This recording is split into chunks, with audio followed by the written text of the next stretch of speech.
backstage store near you. Is this the title? This is the KBLA Sports Minute with Ray Richardson.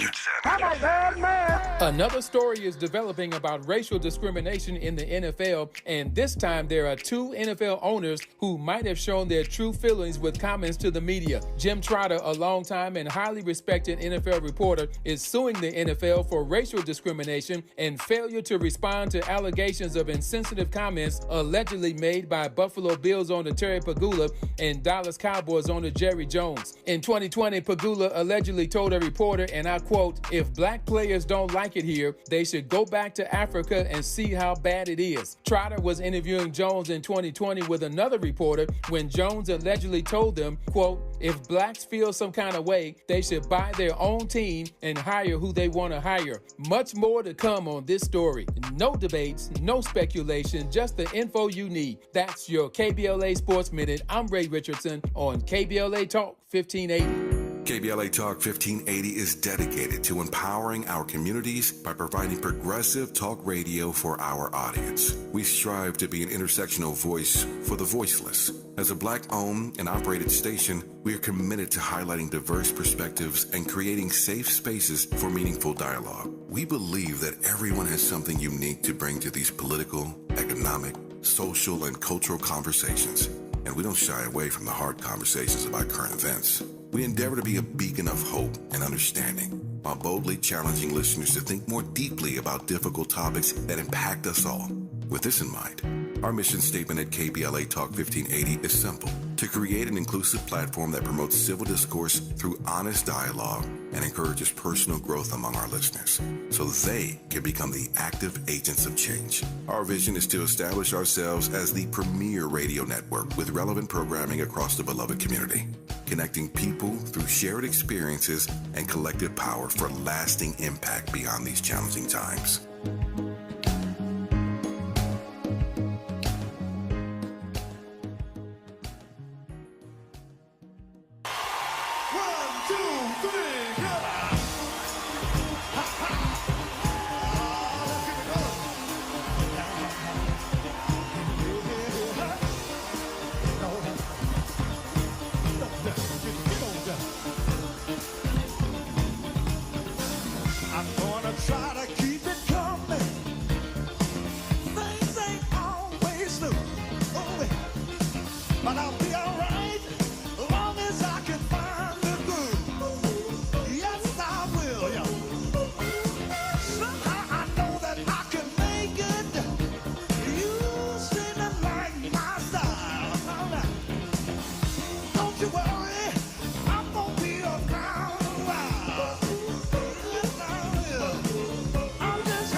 Live from historic Leimert Park in Los Angeles, California, I'm Tavis Smiley, and I'm so glad to see you and me back in stride again.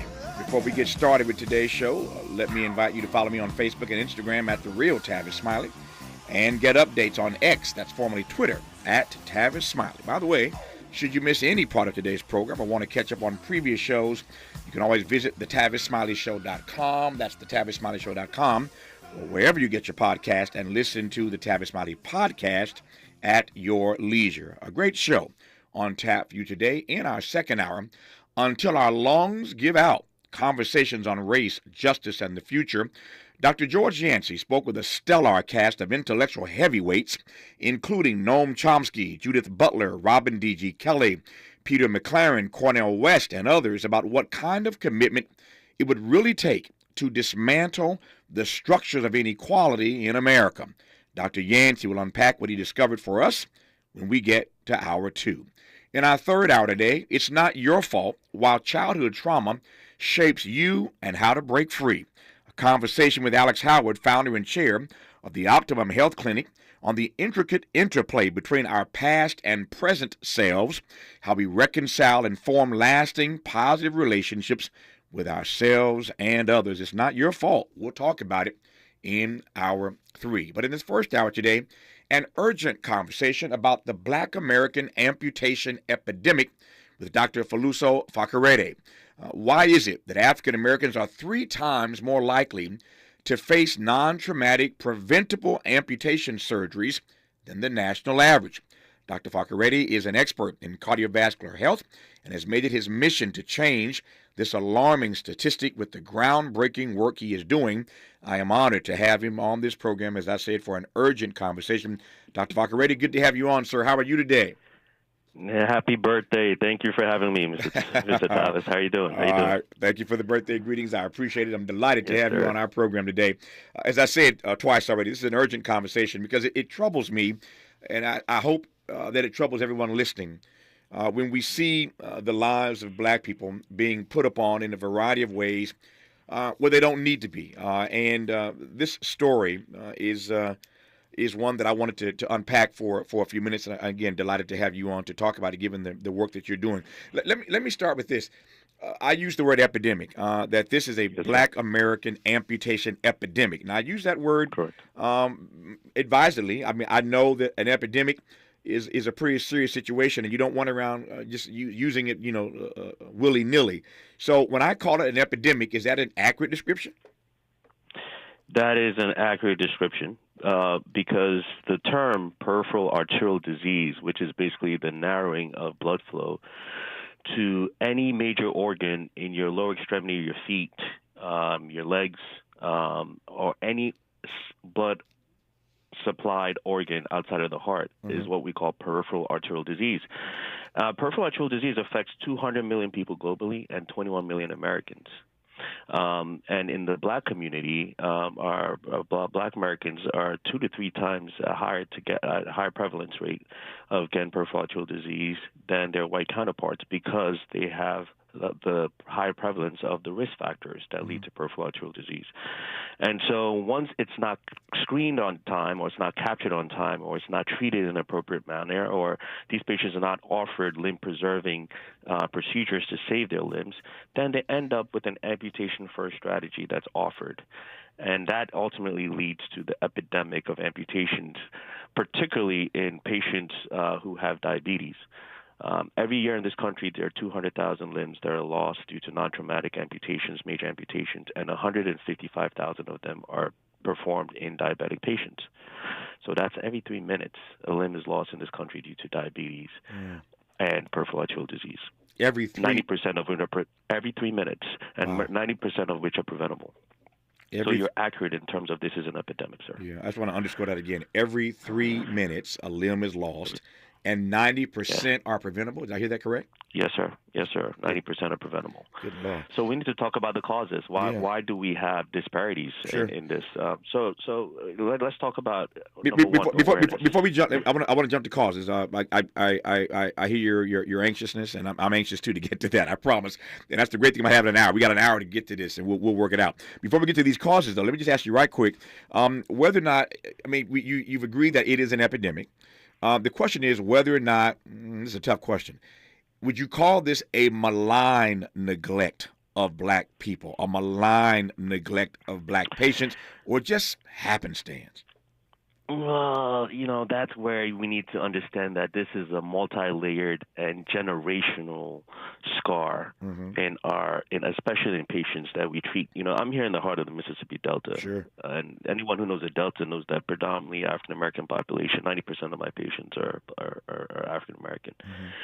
And the history of racism in not only this region, but in our healthcare system has a lot to do with what we're talking about. And what do I mean by that? The fact that you and I can walk into a hospital today with basically a condition of peripheral arterial disease versus 2 counterparts that are white who are in the same socioeconomic status and who have the same insurance status as you and I do have. And when we all walk into the same hospital, there's a 2 to 4-fold chance that you and I will be offered an amputation-first strategy, and they'll be offered a limb-preserving strategy when you control for all other factors. So that's an easy answer in terms of why that. And you have zip codes that actually have as high as an 11x times higher chance of being offered an amputation-first strategy. So is this a regional effect? Is it a zip code effect? Is it the fact that there are social determinants of health, what we call as the other factors that play a role? Yes, absolutely. And so we need to unpack a lot of that. We will unpack it. We got the whole hour to do so. I just want to underscore once again, every 3 minutes a limb is lost in this country, most of those African Americans, 90% avoidable. It is, in fact, an epidemic when it comes to black amputations. Why are black folk offered amputation first rather than limb preserving strategies or surgeries? A lot to unpack with Dr. Faluso Fakareti, who you're listening to right now on Tavis Smiley. For all the freedom-loving folk, this is Tavis Smiley. I feel like freedom.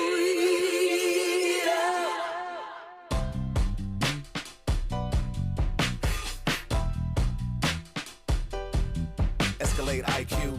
This the intro to the all-electric Cadillac perfection like Zoom. And on a full charge, you get 450 miles without the stop haiku. This is what I do. Daddy fat intellect since 92. Linked all the way back, panoramic roof. Come with 24-inch rim standard. Ooh, why? Shawty don't kill him. Cadillac diamond in the back, cold chillin'. And when I'm on attack, on the track is no ceiling. Sky's the limit. You hear me? You hear me? Straight drop, no parachutes. Lay lines like a longitude and latitude. Deal it, beloved, clearly we're hustling. Bussin', truckin'. Cadillac, Cadillac. For more on the Escalade IQ, visit Cadillac.com. Available late 2024. GM estimate 450-mile range on a full charge based on development testing and/or analytical projection consistent with the CHA 1634 revision 2017 MCT. Range subject to change prior to production. Annual rates may vary based on service factors, including ambience temperature, terrain, battery age, and condition loading, and how you use and maintain your vehicle. Hi, this is LA City Councilman Curran Price, inviting you to the 28th Annual Central Avenue Jazz Fest on September the 23rd from 11 to 7 p.m. For nearly 3 decades, the Central Avenue Jazz Festival has paid homage to the legendary Central Avenue and its influence on jazz history. Jazz, blues, and Latin jazz will be featured on 3 stages of music. Co-headlining are Hubert Laws with special guest Eloise Laws and the Billy Childs Quartet featuring Sean Jones. The day includes plenty of food, merchants, and 4 pavilions focused on youth programming, art, health and wellness, and public resources. Parking is limited, so Metro and rideshare are recommended. Hubert Laws with special guests Eloise Laws and the Billy Childs Quartet featuring Sean Jones. The day includes plenty of food, merchants, and 4 pavilions focused on youth programming, art, health and wellness, and public resources. For more information, visit CentralAveJazzFest.com. CentralAveJazzFest.com. See you on the 23rd. You're listening to K-Drip, where we play all the best classic water-wasting hits like Sprinklers in the Rain and Leaky Faucets. They're tunes from another time because now that we face a hotter, drier future, every drop counts. Despite an extremely wet winter, keep using less water, fixing leaks, and reusing indoor water for your garden. Visit SaveOurWater.com for more ways to conserve. Up next, brushing your teeth with the water on. K-Drip. To my favorite #1 song, I thank God for how He's blessed you down through the years and how He has blessed you to be such a blessing to all of your family. We certainly want you to know that we appreciate it. You are highly appreciated for all the things that you've done for us. Tavis, I want to say also for you, not only for your family, but the Lord has blessed you to be able to reach out and help so many other people. Be blessed, and I love you.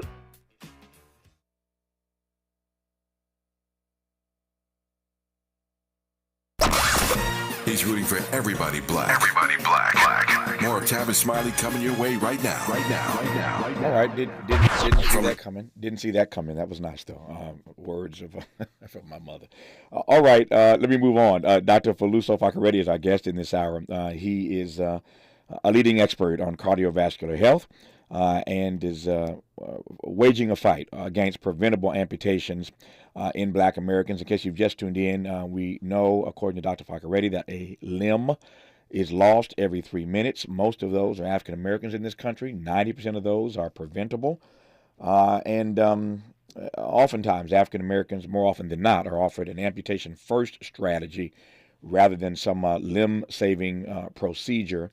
And we're trying to address it because it is clearly an urgent issue, and as we've already established in this conversation, not just urgent, but indeed an epidemic. And so we are honored to have Dr. Fakareti on this program, who was doing some groundbreaking work in this arena. So I was asking you, moments ago, whether or not you thought it was a malign neglect or just it just so happens that black folk find themselves in this category, and sadly in this statistical realm.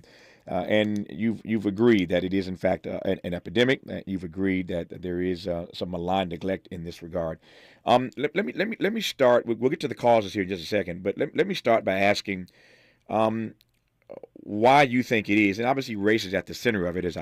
My assumption is that race is at the center of it. But if you have a patient that walks into your office and they're having some health issues, obviously, why would any physician offer immediately amputation first as a strategy? Yeah, well, there are multiple reasons. One, it's because of lack of awareness on how to appropriately treat that condition. So let's go back to we as physicians and how we're trained. I mean, there's this purported ideology that every physician is trained the same and every medical school goes through the same training curriculum. But what's unknown to the general public that's listening today is that this condition is not well taught in our medical school curriculums. And so you have doctors who are coming out, who are practicing, who are seeing patients who are coming in, and grandma who says, I got the sugar, I've had it for 20 years, I've been dipping snuff for like 5 years or 15 years, and they present and say, hey, my big toe is hurting, and they get diagnosed with the gout, right? They'll say, oh, you have gout or arthritis, and then they send them home. Well, they were misdiagnosed because the physician did not realize that it was what we call a circulatory deficiency. The circulation had poor circulation to it, and it led to that patient requiring some kind of intervention with medicines first, and then some exercise therapy, and then some interventions if needed. And so they were not going through the right continuum of care from that arena. It just so happens that those people who have the highest risk factors and prevalence of that condition are patients who have diabetes, high blood pressure, who've had heart problems, predominantly black patients who carry the high prevalence of that. And so ultimately, you see that as the end result being offered as an amputation for a strategy, rather than saying, hey, let me send you to my buddy who's about an hour away, or someone at a different hospital who can appropriately give you a limb-preserving strategy. So egos get into the way, but also there's a fact that people think that that is the right course of action, and it's what I call statistical discrimination in healthcare. The fact that you base your decision based on preconceived notion of what that patient should be treated as, based on solely as factors such as race, gender, and other factors. And it does exist in healthcare. I'm thinking about the other side of the coin. You've answered that question. The other side of the coin for me is why they look at other patients and automatically assume that they are worthy of a limb-preserving strategy. Well, you and I know the answer to that. Yeah. So let's go back. So let's go back to what we've all learned in terms of things that determine what we call disparities in healthcare. We've looked into basically what we call social determinants of health across the spectrum, which is basically economic, physical environment, educational, food access, your community and social context, and your healthcare system in terms of access to care versus quality care. All these things factor into what quality of care you receive, irrespective of where you go to and what hospital you go to. Once you have economic inequities and education inequities and transportation inequities, and you have literacy issues where people are not explained to as to what, and lack of community engagement to explain things to patients or communities, then you have this generational scar or generation pipeline of a lot of diabetes patients, a lot of kidney disease patients, a lot of heart disease patients who are being offered, therapies that are proven not to be to create a generational prosperity, rather to keep them down. And unknown to many people is that once you have a major amputation in this country, 80% of these patients will die within 5 years of that major amputation. So it's basically a death sentence in the short term and in the long term. And so these patients are not productive to society. These patients become a burden, economic burden to their families, to our healthcare system, and then they die within 5 years. So why is that predominantly in black communities? Yeah. Well, because the system designed it to get the results it gets. Yeah. Let me ask some hard questions here, which I know you can handle. Sure. The first is, what is, as a physician, as a leading physician in cardiovascular health, what is your specific indictment of the medical community? I want to ask a few questions in that regard, but let me start with that. Indict the community for me. Structural racism exists in healthcare. It's a system. That's the strength of the whole society, leading to waste of human resources, but it can be dismantled. That's number one.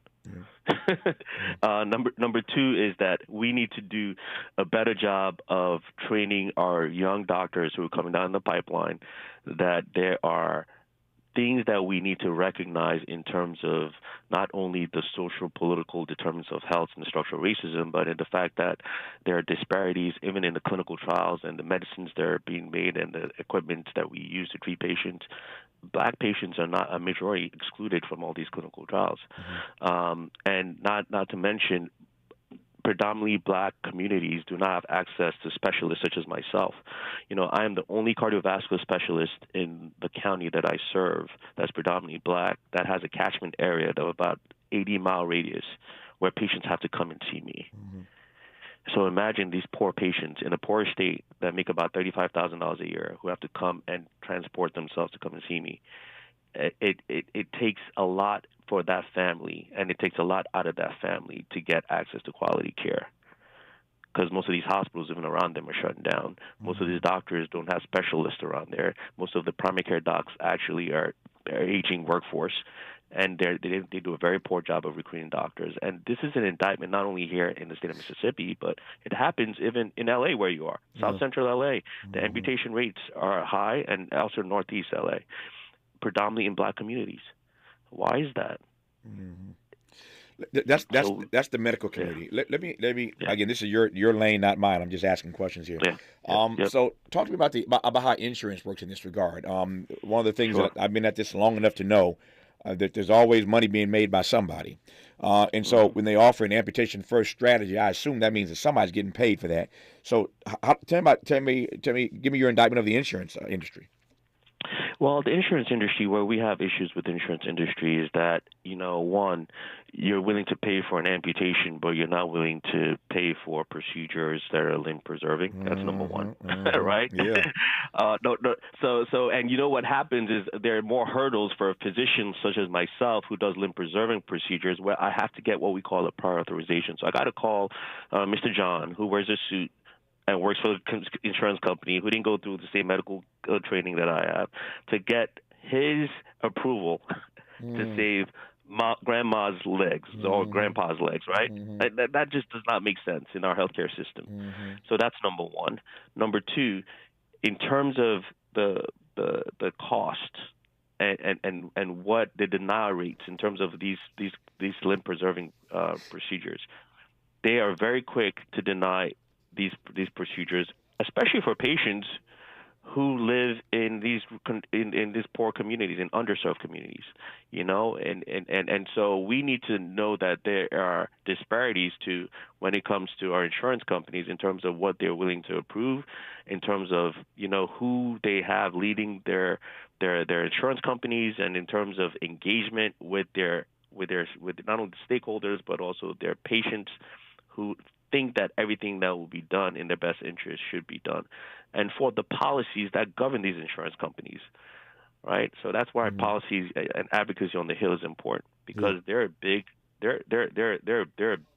force to reckon with in terms of trying to get legislative activities that favor patients over profit. I don't know that you know the answer to this. Maybe you do. Let me ask anyway. In terms of cost benefit, are amputations better for the bottom line of insurance companies than limb preserving strategies? No, actually, insurance, amputations cost more to not only to the hospital but also to the insurance companies. Limb preserving procedures are a third of the cost of what an amputation is from a procedural standpoint. What people don't factor in is what is the cost of taking care of an amputee after the patient leaves the healthcare system. Yes. Right? So when they get home, they have to refit their whole house. They have to get a new mode of transportation. They have to undergo, just a whole drastic impact on families. Someone has to take time off of work to take them to all their medical appointments, right? So that's huge in terms of the cost. And that cost is in billions, by the way, to our healthcare system. We're talking about something, from $22, $24 billion a year is the cost of an amputation. And the versus the minor cost of limb preserving strategies. It's just that it has drained and sapped our healthcare system. But not just in the amputation world. If you look at dialysis and the rates of blindness in this country, all the things that diabetes can cause, it's the same thing. It's the same principle. I'm glad you mentioned that. I don't want to just pivot just for a second. Yeah, sure. I guess about a year ago, I was driving. As you mentioned, this program is heard across the nation, but we're flagshipped here in Los Angeles.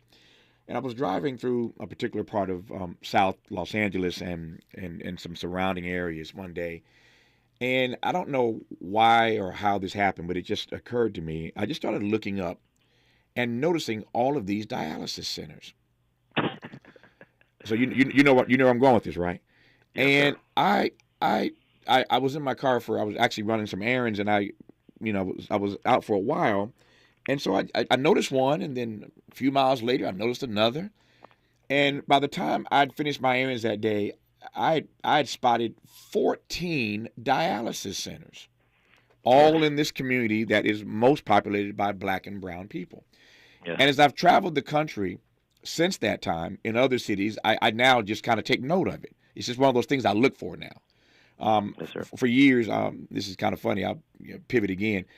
For years, I've noticed the names of churches because I get tickled by the names that we give Black churches. By the way, I take photos of them. I'm going to do a book one day just about photos I've taken of Black churches all across the country and the names we give Black churches. My favorite, by the way, is in Philadelphia. My favorite is in Philadelphia. It's called Holy Ghost Headquarters. It's called a Holy Ghost. It's called a Holy Ghost Headquarters, and I laugh all the time that if Jesus is anywhere in town this weekend, you know where he's going to be. He's going to be at Holy Ghost Headquarters. So I love the name of that church in Philadelphia, and there are others across the country. But my point is, seriously, I've noticed in cities across the country all of these dialysis centers, and they always seem to be centered in communities that are populated by Black people, and that obviously does not surprise you at all. No, it does not, because and we have what I call and what we've coined a diabetes epidemic. And diabetes is, I get it. Yeah, so it's a combination of diabetes and obesity. Yeah, the death rates for most patients in terms of, if you look at pre-COVID and even post-COVID, death rates from diabetes rose by 15% in 2020, which is higher than 2019. Mm-hmm. I mean, COVID came in and made it worse. But we already had a diabetes epidemic, but also obesity, and there's an interlink between both. But what you see in Black communities is that the number one leading cause of dialysis, of patients ending up with end-stage renal disease, which leads to dialysis, is diabetes now. Yeah. Previously, it was high blood pressure, hypertension, and what you're seeing is that these patients, rather than being offered transplant, when they have end-stage renal disease, they're offered a chair, which is basically financially benefiting, system for those who own and run those centers. Trust me, I know rocket scientists, but trust me, and you know how this works. Yeah, when I saw all these centers, I said somebody's making a whole lot of money on these dialysis centers, and it reminded me of the prison pipeline. That's why all these prisons are now privately owned. A whole lot of folk, or some people, are making, just a handful really, making a whole lot of money though, off of these prisons. I digress on that for the moment. When we come forward, this is getting rich and getting good. A lot more to dig into. I want to come back to this point he made a moment ago, Dr. Faccaretti, that is, about Mr. John and how frustrating it must be to call some young white guy at an insurance company and you're trying to convince him that this patient needs a limb-preserving surgery, not amputation. And they don't know what you're talking about. Frankly, they have nothing invested in it. And they will sign off more readily on the amputation than they will the limb-preserving procedure for Black patients. That's disgusting. We'll talk more about it when we come forward. Our guest, Dr. Faluso Faccaretti. You're listening to Tavis Smiley. From Leimert Park with love, this is Tavis Smiley.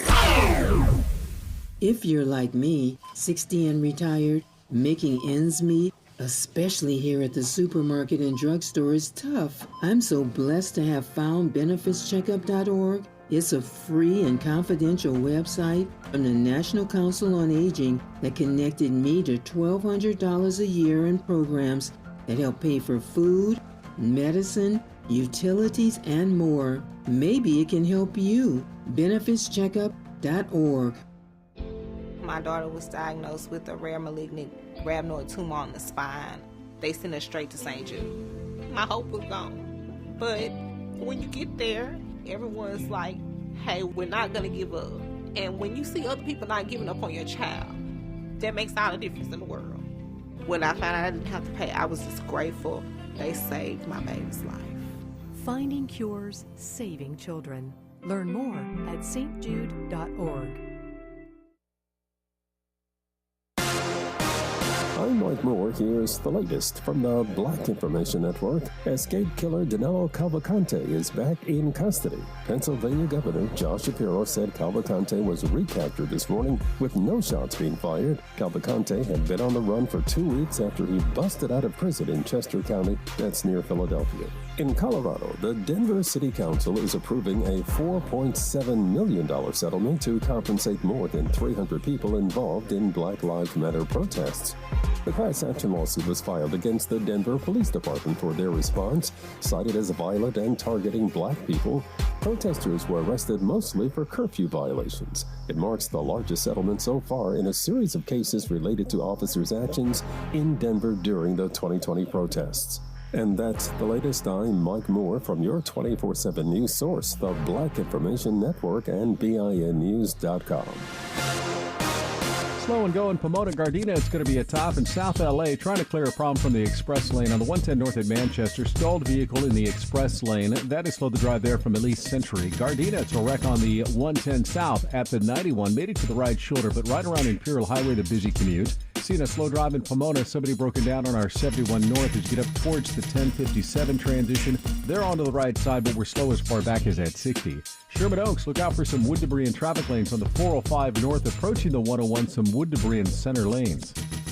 Hi, I'm Kyle at Blindster.com, and I sell custom blinds designed for do-it-yourselfers. Unlike stock blinds offered at big box retailers, Blindster blinds are custom made for your windows and shipping is free. And right now, save 50% off any order during our Labor Day sale. Blindster.com. What will you find at Macy's Backstage?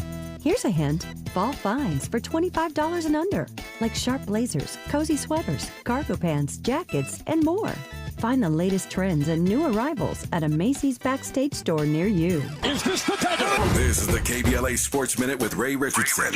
I'm a bad man. Another story is developing about racial discrimination in the NFL, and this time there are 2 NFL owners who might have shown their true feelings with comments to the media. Jim Trotter, a longtime and highly respected NFL reporter, is suing the NFL for racial discrimination and failure to respond to allegations of insensitive comments allegedly made by Buffalo Bills owner Terry Pegula and Dallas Cowboys owner Jerry Jones. In 2020, Pegula allegedly told a reporter, and I quote, "If black players don't like it here, they should go back to Africa and see how bad it is." Trotter was interviewing Jones in 2020 with another reporter when Jones allegedly told them, quote, "If blacks feel some kind of way, they should buy their own team and hire who they want to hire." Much more to come on this story. No debates, no speculation, just the info you need. That's your KBLA Sports Minute. I'm Ray Richardson on KBLA Talk 1580. You're listening to K-Drip, where we play all the best classic water-wasting hits like Sprinklers in the Rain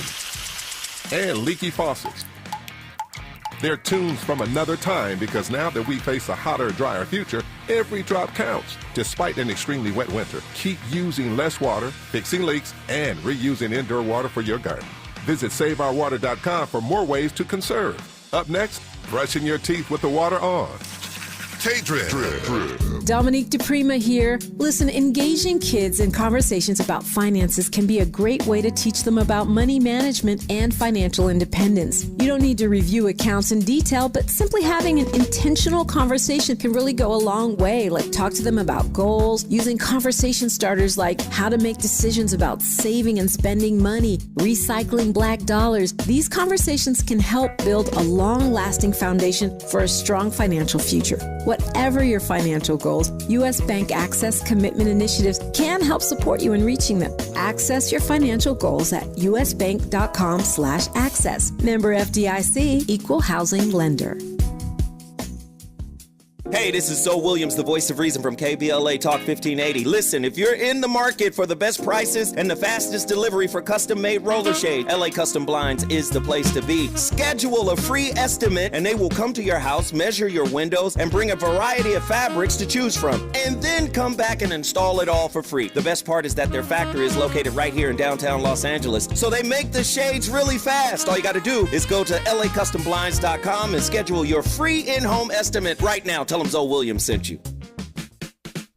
Hey, Tavis, this is your sister Monique, baby, and I just want to say happy 21st birthday to you. Now, I would sing, but I don't think your listeners could appreciate this angelic voice that I've been given. But just a little sample, happy. That's all I'm going to give you, baby. Happy 21, Tavis. We love you, brother. More honesty than you can handle. More empowerment than you can imagine. You're tuned in to Tavis Smiley. Our guest in this hour is Dr. Faluso Fakarede, and we are thrilled, delighted to have him on, given his expertise. The topic isn't thrilling, but we're delighted to have him, given his expertise in this arena. When it comes to why African Americans, in case you've just tuned in, are more likely than anybody else in this country to receive amputations, why an amputation-first strategy for black people. He calls it an epidemic. When black people are offered first amputation rather than some life-preserving procedure, and what is to be done about it. Some quick stats, again, in case you've just tuned in. Black folk are 3 times more likely to face these surgeries, these amputation surgeries, than the national average. Every 3 minutes, a limb is lost in this country, most often an African-American limb, and 90% of those are preventable. And so Dr. Fakarede has made it his business, his life's mission, indeed, to make sure that he turns those numbers around. He will talk to anybody and everybody about what needs to be done, including Congress, as he's done any number of times.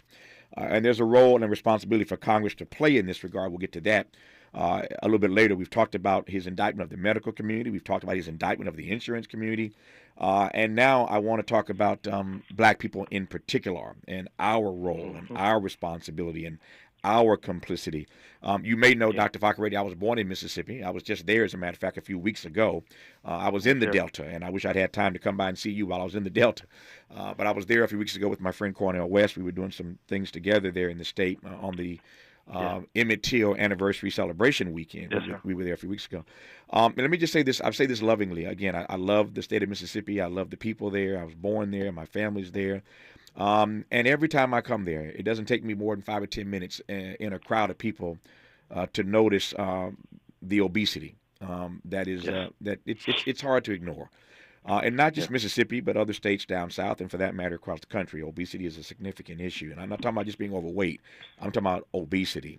And so there's an honest and earnest conversation we need to have with ourselves about putting ourselves in harm's way where some person can decide that amputation first is the strategy for us. So I want to get to that in just a moment. But I want to start with your comments earlier about, I love your phrase, Mr. John. So you're calling Mr. John on the phone because you need to get some pre-approval to offer your client, your black patient, a limb-preserving procedure. And you got to fight with somebody to get them to understand why amputation first is not the answer. And oftentimes they don't get it. Just take me inside, take the audience inside one of those conversations. Sure. I mean, the conversation is it can get heated at times because what you have to do is you have to personalize. You know, both my parents are diabetics, and so when I advocate for any patient that I encounter in my life, and professional or personal, I put them with that mindset that this is a family member. And so I tell Mr. John that, hey, listen, I've done everything per the guidelines to take care of these patients. I've given them every medicine they can afford, some of which, by the way, they can't afford because some of these pharmaceutical companies have made prices ridiculous these days, and these poor people can't afford the medicine. medicines, but if they need a procedure to restore some kind of flow so they can have a life improvement in their quality of life, right? In terms of being able to ambulate and being able to walk to the grocery store or being able to walk to work, what you have to do is to tell them that if you do not approve this procedure, you are complicit in the amputation epidemic, and you break it down. If you look at the Black Census Scope of America, it gives some people pause, but it's no surprise to me as someone who's done this for a long time that the Black Census Scope of America overlaps the amputation epidemic of America, which overlaps actually the lowest number of revascularization, meaning limb-preserving procedures that are done also in America. So why are we not approving these patients for the procedures they need? And that's why, you have that conversation. That's your complicity lies in your approval. And if you don't approve this, then we'll just have to put you guys on Front Street. We'll have to publicize this. That's when Mr. John really changes the tune and either escalates it or something happens at that point. Behind the scenes. That's a lot. I mean, I know because you love your parents, of course, you love your patients and you love your people, and I get that. I know that about your work and witness. You love your people, but that's a whole lot for a physician to go through to have to fight that hard.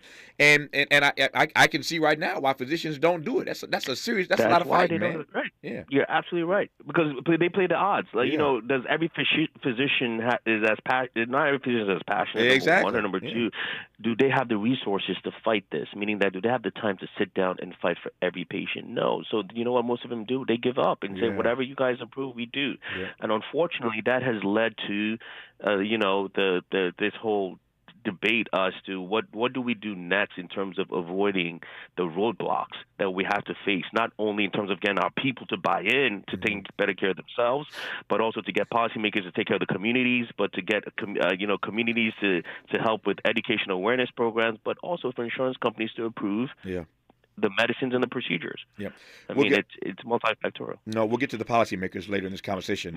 But now I want to yield to you to talk about the causes and the complicity. The causes and complicity. I'll let you take it away. Yeah, so in terms of causes, you're talking about patients who are either smokers or nicotine users, patients who have a history of diabetes, patients who have high blood pressure, high cholesterol, and patients who've had a family history. And also age is a factor. The Medicare population, about 15 to 20% of our Medicare population have this condition, and that's why they need to be screened. It's just like cancer. It's slow, it's progressive, and it's deadly. Some of these patients don't have symptoms, meaning that they don't present with leg pain or ulcers or non-healing wounds. Some of them it lays dormant for a while, for decades. And so in terms of our communities, what we have to do is we have to have a better sense as to self-preventative measures that we have to take. As I go to every church and I talk to them, I'm like, y'all got to cut out this sweet tea, man. We talk about sweet tea all the time, and I get the look because when you're in the South and you're talking about sweet tea and ending sweet tea. Exactly. That's exactly what you get. But that's the reality because sugar is the new tobacco. Diabetes causes more severe blockages than any other condition. It leads to more gangrene. It leads to more amputations. Your amputation rates are as high as 28 times higher as a diabetic than anyone else. So we have to make sure that we're putting the right things in our bodies, right? So I got to inform them so they can transform their habits. I got to let them know that dip and snuff and all the stuff they learned as young kids, we need to get rid of that because tobacco products can also accelerate the progression of plaque buildup. In terms of sedentary lifestyle and not being active, then we need to be more active and not rely on a lot of the fast food products that are offered to us, some of which we don't have any control in a very poor area where Exactly. Where Whole Foods do not exist. You're from the Delta, so you know how this works. We have Dollar General, a Walmart, and that's it. That's all you got. So in terms of being able, and some of them have to travel, 30 minutes to even shop or an hour. So it's just all those factors have to be in place where we tell them that the best thing you can do upstream is not become a statistic downstream, meaning that you need to make sure that sugar is controlled so you don't lose your eyesight, so that you don't become a dialysis patient and you don't get an amputation or heart attack or stroke. No, as you well know, while these things are perhaps more acute in the Delta, they're not unique to the Delta. There are black folk all across the country, in big cities and small towns, who are stuck living in food deserts, who are poor, who don't have access to fresh fruit and fresh meats and fresh vegetables. So this is not a problem that is unique to the Delta in Mississippi. I digress on that point. When we come forward, I do want to talk about poverty. We've talked about a variety of issues, but I want to link the issue of poverty and income inequality and economic immobility. I want to link those issues to this amputation first strategy that too many insurers and medical doctors prefer rather than these limb preserving procedures. We'll continue when we come forward on Tavis Smiley. Unapologetically progressive. Unapologetically black. You're tapped into Tavis Smiley. What is dedication? My biggest fear in the middle of my addiction was that my kids wouldn't have a father. And I started thinking, you know what? This isn't my story. I definitely had to become a better man to be a better father. It's important to me that my kids are empowered and truly believe that if they can think it, they can do it. That's dedication.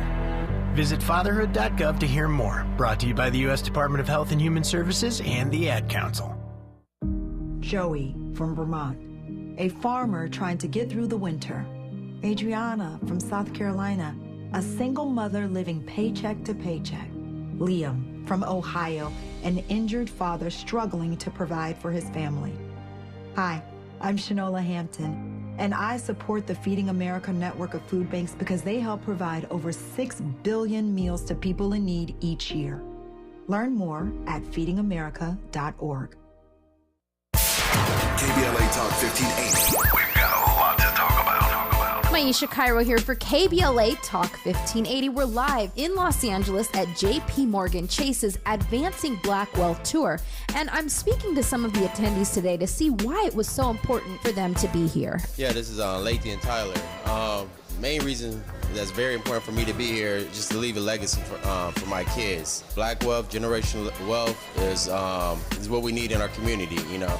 Oh, Chase, someone has to take the lead. They're showing, big business like Chase cares, and, they're putting their money where their mouth is at, So it's good to see, big institution like Chase, giving a lifting hand, to the community. And, you got to respect that.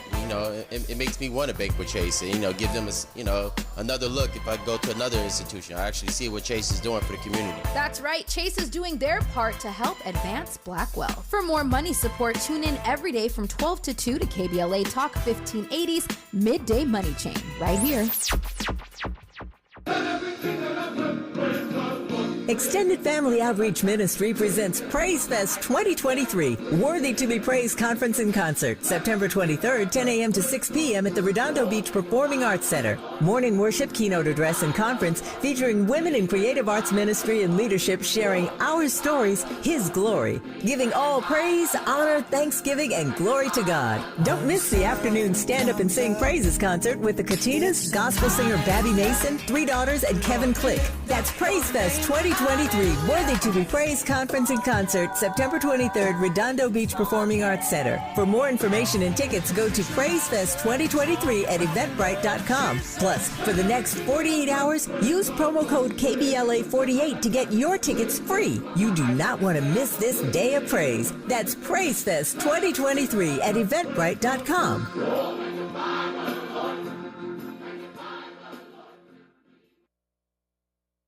Helping to make you the most knowledgeable person in your circle of friends. This is Tavis Smiley.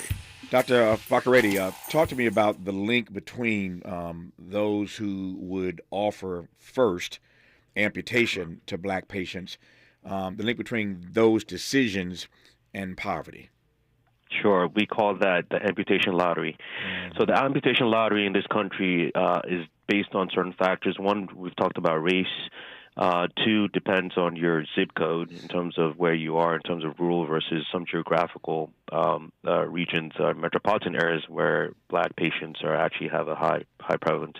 But the third is economic. If you make less than a certain income level in this country, or if you're considered poor, your rate of amputations are actually higher than your counterpart who makes over 60. I think there was a study that came out many years ago showed that patients who make over $50,000 a year actually do better than patients who make less than $50,000. The third piece is patients who are either uninsured, Medicaid, or Medicare compared to private commercial. Those patients who are uninsured, Medicaid, and Medicare recipients actually have a higher chance of being offered an amputation first strategy than your commercial patients. And we know both are linked. That also plays in the roles of the social determinants, because these patients live, in places where, and some of them generationally have just been predisposed to falling under that cycle where mom lost a limb or lost an eye or is on dialysis, single family household, or someone has to take care of the family, and then the kids go to school, and some of them have to drop out of school to take care of their parents and their grandparents, and we see how this whole thing starts. And then we see that a lot here. Yeah. Let me ask you right quick. I got about 60 seconds for this. We'll continue when we come forward. You mentioned earlier that 80% of these people die in 5 years after a major amputation. Correct. Medically, tell me why that is. Yeah, because if you think about it, if you have plaque buildup in your body, and I said outside the heart pumps all the blood flow to your body. And if you have a blockage in your heart, you have a heart attack. Mm-hmm. Well, that pipe that goes from your heart to your legs doesn't stop at the belly button. It has to go to your foot. Mm-hmm. So if I'm chopping off your foot, the clogged up pipe is still backed up all the way up, right? In different areas. It's in your heart, it's in your neck. So they die from heart attacks and strokes. So what happens is that the underlying cause of it was never treated. Yeah. You taking off the toe was not the treatment. Mm-hmm. The treatment is unclogging the clogged artery with the different strategy. Yeah, another reason why this amputation first strategy is so preposterous. But I digress. In our remaining moments, we'll talk about the policymakers and their role and responsibility in this, and what he has said when he has sat in front of Congress to address them on this issue of why Black people are always the first ones in line to be given amputations. Our guest, Dr. Faluso Fakaridi. Our remaining moments with him when we come forward on Tavis Smiley. This is getting good. Yeah, man. Tavis Smiley continues when we come forward.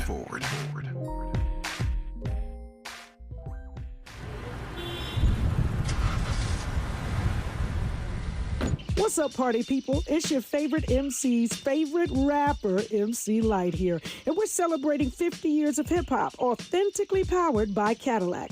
And we're going to take it way back to where it started. It was only fitting that hip-hop began with teenagers at a back-to-school jam in the rec room of a South Bronx apartment complex by an 18-year-old brother. By the way, I'm also sure he had a Cadillac parked outside. He noticed the energy on the dance floor when they switched between two turntables, extending the beats, repeating the breaks, and never losing the rhythms. And that was the birth of hip-hop. And from that moment, it took off. For more on how Cadillac is celebrating hip-hop's 50th, visit Cadillac.com/audacity. There's a new sheriff in town. All right, I'm Dr. Nicordelai Corte, and starting September 18th, I couldn't be more thrilled than invite you to join us for the launch of A More Perfect Union, weekdays right here on KBLA Talk 1580, weekdays from 1 to 2 p.m. Pacific Time, that's 4 to 5 p.m. Eastern. A More Perfect Union promises to deliver national news of consequence, informed opinion, and analysis beyond the headlines. As KBLA Talk 1580's chief national political analyst, every day you can expect your daily dose of political news of consequence. If you're looking to be engaged, enlightened, and empowered to be a part of the solution to issues related to national politics, elections, identity, culture change, and social justice, A More Perfect Union was designed for you. This daily political affairs show will feature notable journalists, industry leaders, lawmakers, change makers, tastemakers, and ordinary people motivated to do their part to reach beyond today's divisions, to make sense out of news of the day, and offer us all a chance to build build a more perfect union. Come on and join me. KBLA Talk 1580. We've got a lot to talk about. The Chase Ink Business Premier Card is made for people who make things happen, like me. I'm Sam, founder and CEO of Manifest, a product design company that makes everyday products designed smarter. I get 2.5% cash back on purchases of $5,000 or more, plus unlimited 2% cash back on all other purchases, which helps us make more smart ideas into a brilliant reality. The Ink Business Premier Card. Learn more at chase.com/business premier. Chase for business. Make more of what's yours. Real business owner compensated for their participation. Account subject to credit approval. Restrictions and limitations apply. Cards are issued by JP Chase Bank. Any member FDIC. Hi, I'm Patty Austin. Still hanging in there. And Tavis, there's a rumor going around that you're still hanging in there too. So I say to you, my beautiful, wonderful brother, happy birthday to you. Happy birthday to you. Happy birthday, Tavis Smiley. Happy birthday to you. That's all you get, baby. Made fresh daily in Leimert Park, Los Angeles, California. You're listening to Tavis Smiley. Our remaining moments, that is, with Dr. Faluso Fakaridi, as we've been talking in this hour about black folk and why we are, again, always the first ones pushed to the front of the line when it comes to amputations, but not life-preserving, limb-preserving strategies. And it really is life-preserving because, as you heard Dr. Fakaridi say earlier, 80% of these people die within 5 years after a major amputation. Some other stats right quick before I offer him the exit question in case you missed all this. Black folk, 3 times more likely to face these surgeries, these amputations, than anybody else. Every 3 minutes, a limb is lost in this country, typically an African American. 90% of those amputations are preventable. And after a major surgery, as I said a moment ago, 80% die within 5 years. This really is a death sentence. It is an epidemic, and Dr. Fakaridi is trying to do something about it, and we're trying to help him by putting forth the message. In the 3 minutes I have left, right quick, Dr. Fakaridi, talk to me about what you're telling Congress about their role and their responsibility in this. We've talked about the medical community. We've talked about the insurance community. Yes, talk to me about government. Yes, of all forms of inequality, injustice in healthcare is the most shocking and inhumane because it leads to early death, right? And we know that morality cannot be legislated, but behavior can be regulated. All words that we know that, the great Martin Luther King Jr. utilized during the Civil Rights Movement. So we went there and we said, hey, listen, we have a problem. We have an amputation epidemic that's an injustice in healthcare, and what we need to do is to establish a PAD congressional caucus that was formed in 2019, which will not only educate members of Congress, but communities about PAD while supporting legislative activities to improve not only PAD awareness, education, but research and treatment with the goal to prevent non-traumatic amputations due to PAD and other related diseases. So what this led to is a bipartisan effort and introduction of a legislative goal called an Amputation Reduction and Compassion Act. That basically was reintroduced earlier this year in this 118th Congress. And the goal is to create not only a PAD educational program through the U.S. Department of Health and Human Services, but authorize Congress to allocate some funding to help with PAD education programs in places like these underserved communities, but in what we call vascular deserts, but also establish coverage for screening those who are at risk under Medicare and Medicaid, while the HHS organizes some kind of standards to see if there are some quality measures that have worked in certain places that can be utilized on a national scale. So that's what we've worked on over the past 5 to 7 years. I represent the Association of Black Cardiology as the PAD Initiative chair on this effort, and it's been very successful from a bipartisan standpoint. Mm-hmm. Let me close by asking, is there any reason, let me rephrase that. Given what you're up against, how do you sustain your hope every day? Prayer. Prayer, yeah. Prayer, yeah. Yes, sir. No, I want to close by saying thank you to you for the work and witness that you are engaged in. It means something to be in dialogue with people who are willing to love and serve Black people, and that's what you're doing every day. And what your version of loving and serving us is really life-saving, and that means a great deal to me, to see somebody who loves us enough to move to the Delta, to do what they can to save precious Black lives, and to take that message all across the nation, trying to save the lives of your people. It means a great deal to me, particularly given that you are not even born in this country, born in Nigeria, but immigrated here and has become a leading advocate against these preventable amputations. We owe a great deal of gratitude and appreciation to Dr. Faluso Fakaridi for the work that he is doing. Thank you, sir, for your work, for your time. Good to have you on. I'll talk to you soon, I hope. Thank you very much. I look forward to seeing you here in the Delta, and happy birthday. Enjoy it. God bless you. Thank you very much. I appreciate it. More of Tavis Smiley when we come forward. KBLA 1580 Santa Monica. I'm Mike Moore. Here's the latest from the Black Information Network. Escape killer Danilo Cavalcante is back in custody. Pennsylvania Governor Josh Shapiro said Cavalcante was recaptured this morning with no shots being fired. Cavalcante had been on the run for 2 weeks after he busted out of prison in Chester County, that's near Philadelphia. In Colorado, the Denver City Council is approving a $4.7 million settlement to compensate more than